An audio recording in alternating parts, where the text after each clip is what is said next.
Okay, good morning everybody. I'm sure you all know me. My name's Len Da Costa, and this is Property Economics and Finance 3. It's contact session number 2, second day of the week, and the first session of the morning. Right, that was for the recording purposes.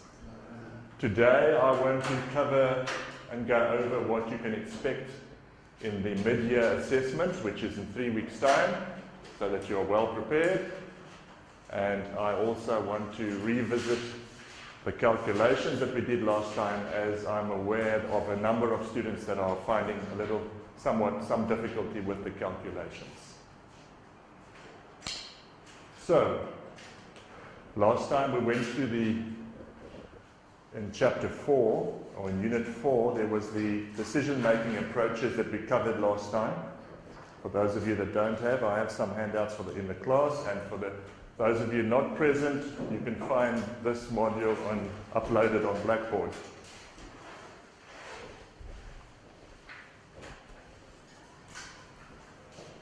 All right. The calculations were included in your second assignment, similar calculations, and also will comprise of a third of your marks for the June assessment. So 30 of your 90 marks for June assessment will come out of these calculations that you're going to need to do. A number of students have told me they don't understand the calculations, and I experience the same with the part-time and the full-time students, so we will go through it slowly to make sure that everyone is 100% up to speed. Now, I haven't been able to mark your second assignments yet. They only came in last week.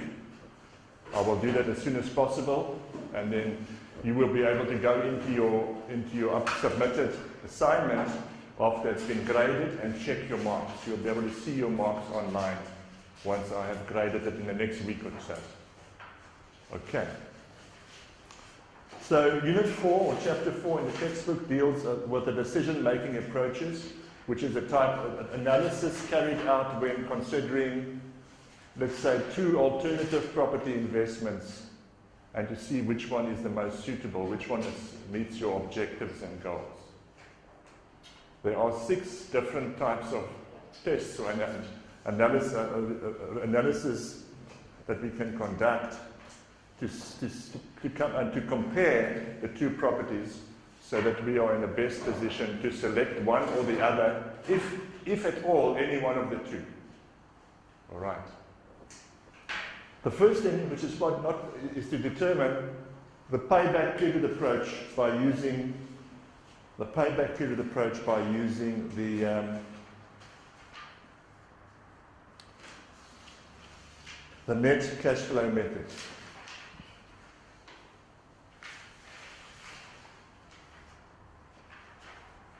Remember that the payback period approach measures the period which it takes for a project or investment to generate sufficient cash to recover the original cost. It's the period of time that it takes for the inflows, the subsequent positive inflows, to pay back the original outflow, the investment cost. Now, the example that you have in your handout, and that's been uploaded, distinguishes between 2 properties, A and B. And I will once again work through property A for you, and you will be able to do the same for property B on your own, just to save time.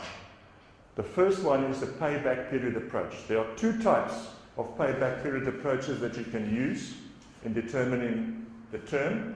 They will result in different answers because the calculations are different. The first is the payback period approach using the cumulative net cash flow method. The cumulative net cash flow method. You have a projection of anticipated cash flows for each of the 2 properties. This is property A on the board. The initial outflow takes place, in this instance, in 2 different dates. At the outset, at point 0 on the timeline, is a $2,400,000 outflow payout. A year later, maybe there's been a development or you've improved the property, there's a further outflow of 7.6 million, which is your second year outflow at the end of the first year.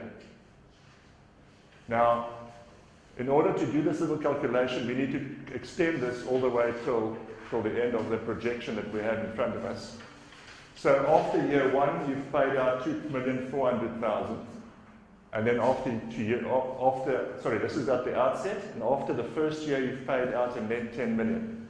Now note that this particular procedure does not consider time value of money it doesn't take time value of money into consideration. So it's not using the discounted values. We shall do that in the next method. So it conflicts. This method actually conflicts with the principle of equivalence that we did in year one. If you do recall, in year one, we said that amounts of monies that are to be paid or received at different dates cannot be added together until they are converted to the same date or point in time.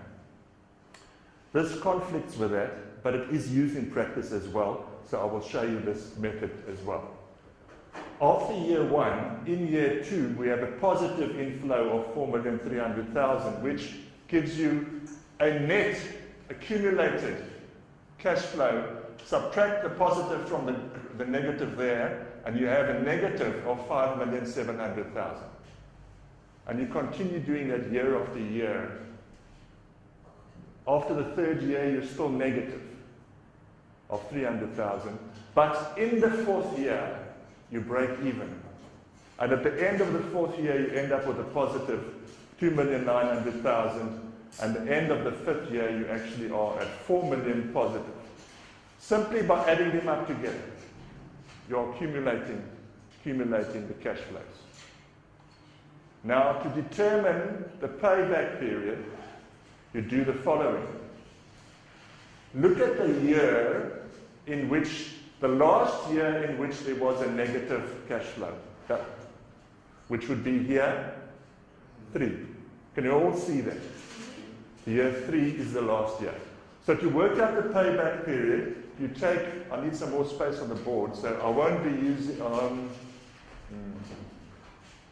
let me just take, I won't be using this last bit here for now.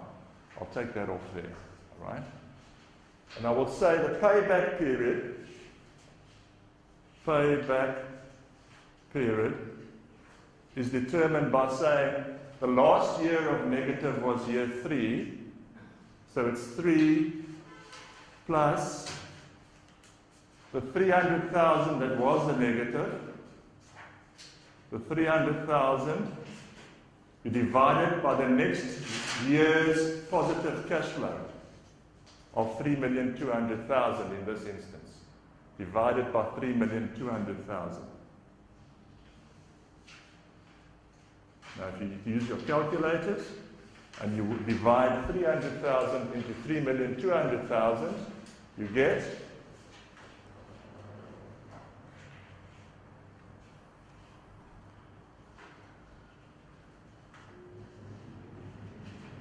I'm just setting my calculator, 300,000 divided by 3,200,000. So at what stage of the next year is 0.0, do you break even? And it becomes 3 plus 0.09375. And it'll be in 3,09 years rounded.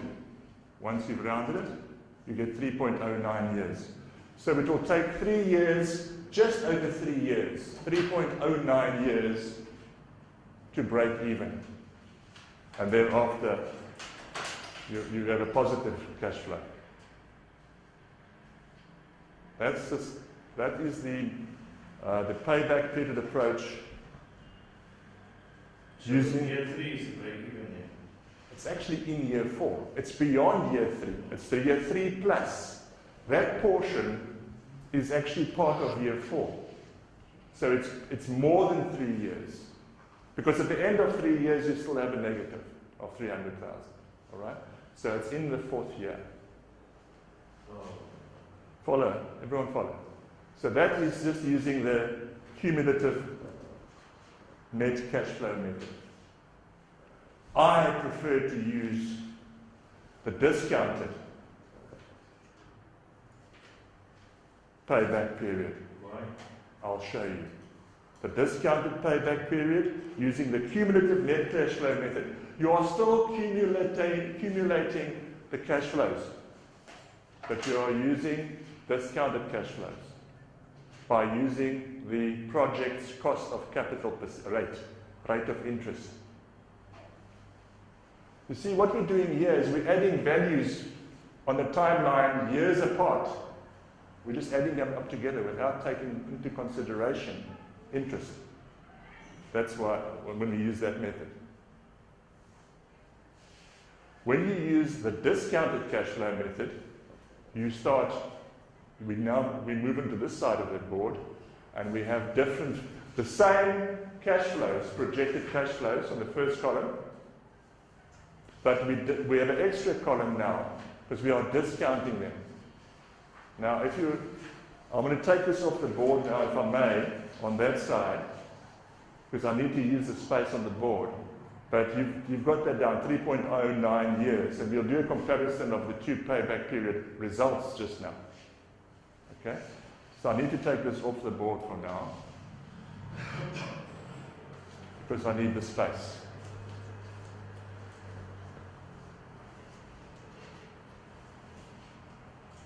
So, the example that we have is that the developer has an interest rate or cost of capital rate of 15%. That's what it costs him to borrow money from his bank, 15%. It's costing him his money, his funds that he borrows. So still using these amounts, we now have to discount them all. The first value is at 0.0 or the beginning of the timeline. So there's no discounting involved for the very first outflow. If you are told as such, based on the fact or the assumption or the given that payments are made at the beginning of each year, you've paid 2,400,000 at the beginning of the year 1. That remains the same. There's nothing, you can't discount it further back than 0.0 on the timeline. The 7,600,000 was an outflow 1 year later. So now you discount that to the same point as this figure. You discount that by 1 year at your cost of capital rate, which is 15%. All right? So if you discount 7,600,000 by 15% for 1 year, and some people tell me they've forgotten how to use their financial calculators. Set your calculators to 1 period per year. Check it by saying shift and clear all, and you should see 1 per year on your calculator. If not, you need to change it. And then you got it. Then we start off with 7,600,000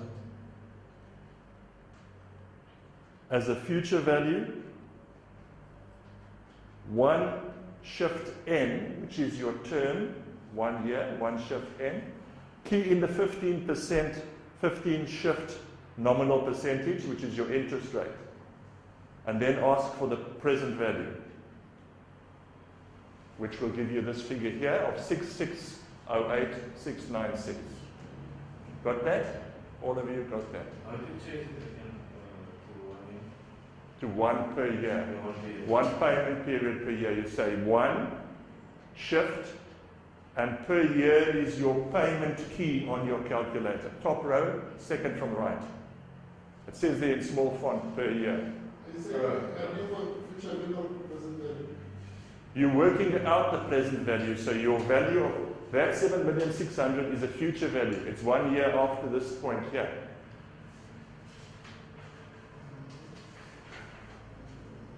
And your present value, which you've discounted, is now 6,608,696. It's negative. It's a negative figure because it's an outflow.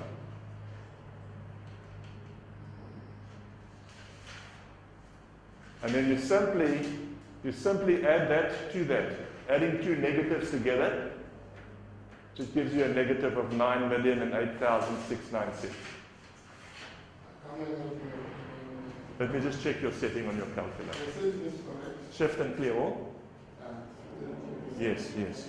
If you've got something else on your calculator, there's semi. Get rid of that, just find semi. Find semi. I can't see it on the arm. Yeah. Right. So 7,600,000 is my future value. There. Future value. Future value. That's the one. One shift in. No. One shift in. You see? One shift in. And then 15 shift nominal percentage. And then you ask for present value and you'll get this amount here. And then you add the two together because they're both negatives and you get that negative. Right. So that is your present value at point 0, the beginning of your investment, your present value of your outflows. Remember that because we're going to use that number again later on. Your present value of your outflows. Now we're looking at our inflows. All of these are positive inflows. That's why there's no brackets around them. All right? Positive inflows. The brackets indicate a negative value. Positive inflows discounted. That one will discount for 2 years. Discount that for 3 years. Discount that for 4, and you can discount that for 5 years. Keep on adding them up. Because they are positive, you are reducing your negative values each time until you get to a positive. And ultimately, at the end of year 5, for the first time, you have reached a positive present value. So if we do the same to determine the payback period, which is the discounted payback period, what year was the last year that we had a negative?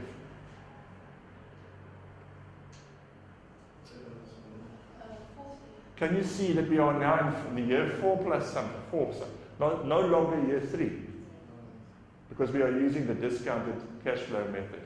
So we say it's 4 plus, the last negative figure was 377,080, and we will divide that into the next year's positive cash flow of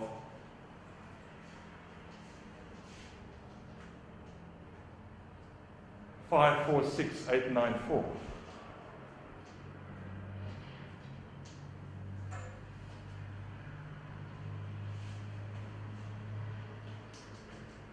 And you will get there.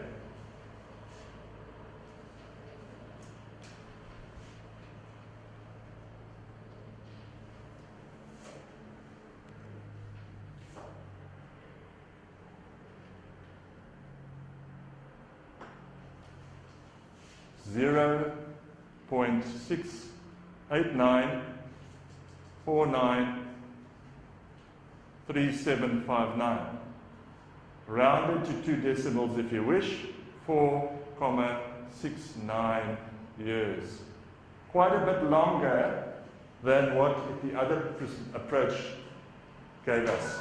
Other approach gave us 3.09 years. 3.09 years. This approach takes longer, but it's more accurate in my view. It takes 4.69 years because you're using discounted cash flows. It takes longer than it's a different procedure. So you don't compare the two together. This one will always take longer than the previous one. Which one is the better one? This is the more accurate one because you're taking your interest, time value of money into consideration. You're taking time value of money into consideration. So that's property A. The first two questions.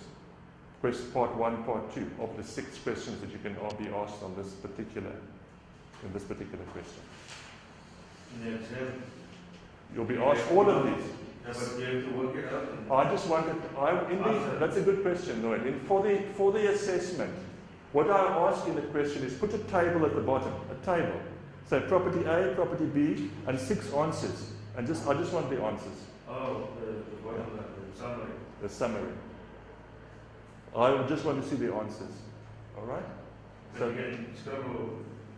Well, you can use the back of your book. Use the pages of the back of your book for your rough work. Or if you want to do it in the thing as well, you can do it. I mean, while we're Yes, you can use it. You do your calculations there. You can do your calculations there, but just summarize your answers. There's so many calculations, it's difficult to find where your answer is sometimes. So just summarize your answers in the table. 2 properties, A and B, and your 6 answers each. 2 columns, 2 rows with 7 columns. Property A, property B, and all the different headings. Okay, can we move on from payback period approaches? Remember, I want to finish the different calculations, and then we'll cover the last 2 chapters in your book that you're going to be required for the assessment, to prepare for the assessment.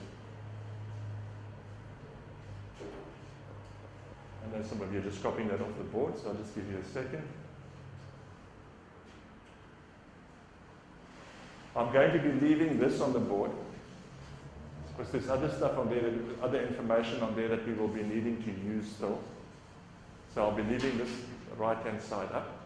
I just want you to make sure that you've got this down.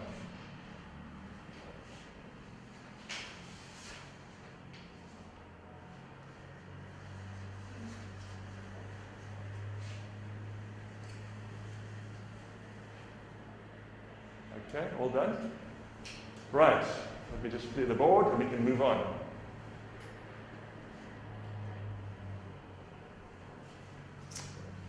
So we've done the payback period approaches. So the next one would be to work out the capital budget techniques as we know them. There are 4 of them, capital budget techniques. The first is the net present value, the net present value.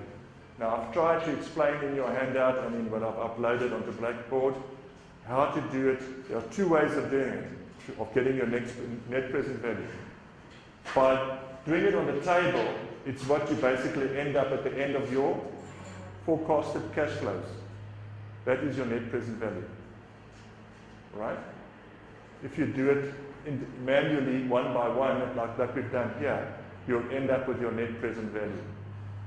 It's the net present value, the definition of the net present value. You've got it as well in front of you. It represents the sum of all cash flows, both in and outflows, and the initial outlay, discounted to the present value at the project's cost of capital rate. Remember we spoke about a cost of capital rate earlier of 15%? With a positive NPV, the project can be accepted and it should be rejected if the NPV is negative. So after 5 years, if you still haven't broken even in this example, it's time to move on, or not even to consider it. Look at an alternative investment instead with a better scenario. But there's another way of doing the NPV, which is what I want to show you how to do it, because that leads to the next part of the question, and that will be on your financial calculators. It's something we never did in the first year. It wasn't covered at all in year 1, which you had with me a couple of years back. So I would require that you then all have your financial calculators, both here and wherever you may be viewing this. Have your financial calculators and we will work through it. We are working, remember, with annualized payments here, 1 per year. So if your calculator is set to anything else, it won't work. You'll get different answers, incorrect answers. So please ensure that your calculators are set to 1 per year. Simply by checking it by saying shift and clear all. And it doesn't change. If we had it 1 per year, just now it will stay 1 per year. I'm just verifying that you've got it as 1 per year. Now we have a scenario as follows. We have a cash flow scenario as follows. This is, what is this called? A timeline. 1, 2, 3, 4, 5. So it's basically, I'm going to reflect this cash flow on a timeline. 2,400,000 negative. That was 7.6. Then we hit the positive cash flows of 4.3.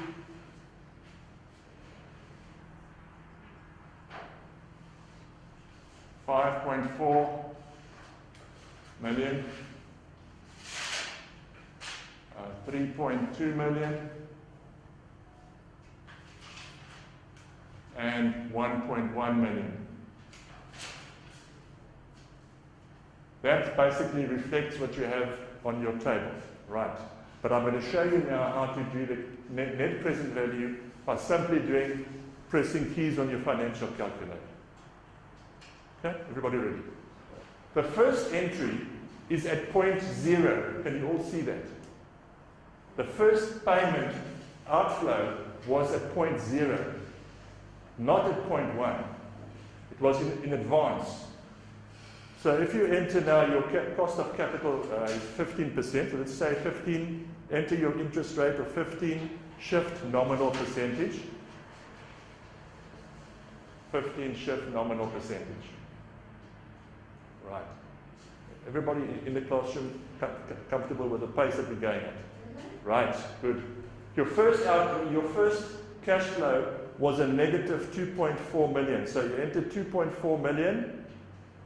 Plus minus to change it to a negative, and you enter CFJ, which is in your middle of the third row of your calculator in the center, CFJ.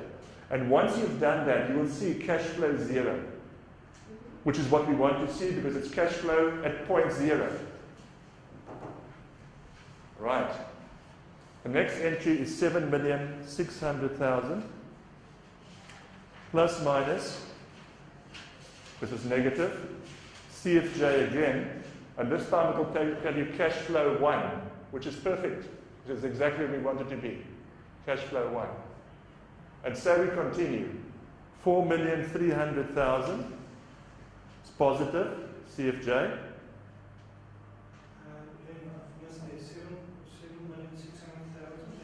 Plus minus, CFJ. And that was CF1, eh? That will show you CF1 on your calculator. Right, then you do the next one.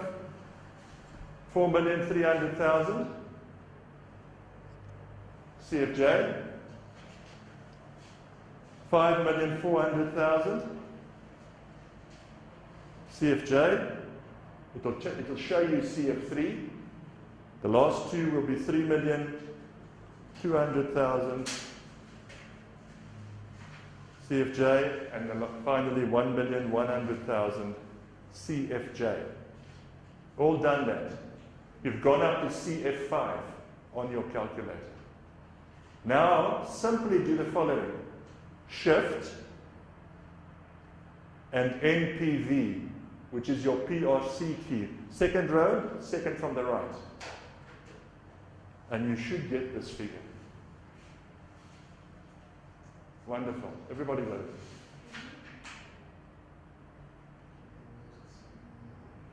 Lloyd, got it? Yes, everyone? Perfect.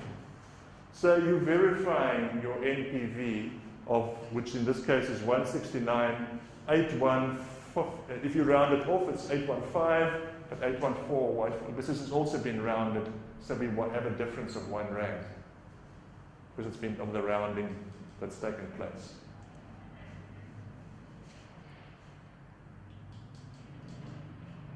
All right.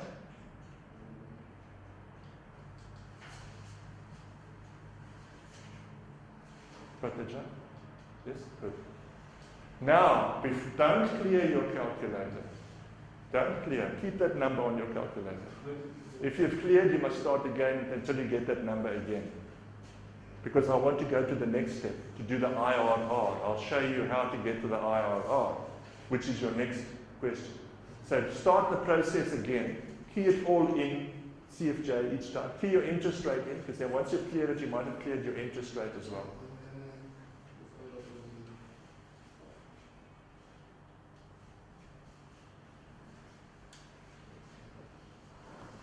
When you get the NPV on your screen of 169,814, you stop just there. And I'll continue in a second.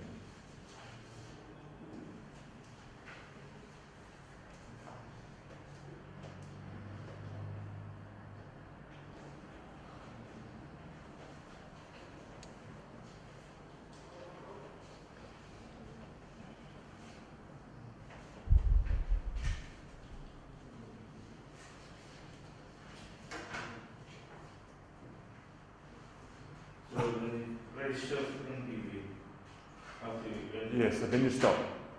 Shift NPV, net present value. It's your price button, your PRC button. And that's on the top. I think you're pressing the wrong button, right? Price.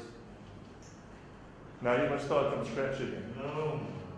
You've got to be, you've got to go it systematically and carefully. But I think shift payment present value. No, you press the wrong button. Not payment, not present value, NPV. What? PFC. It's the PRC key, which is the price button. So you need to start again, guys, because I need to move on, but I can't move on if you don't have the. Yeah.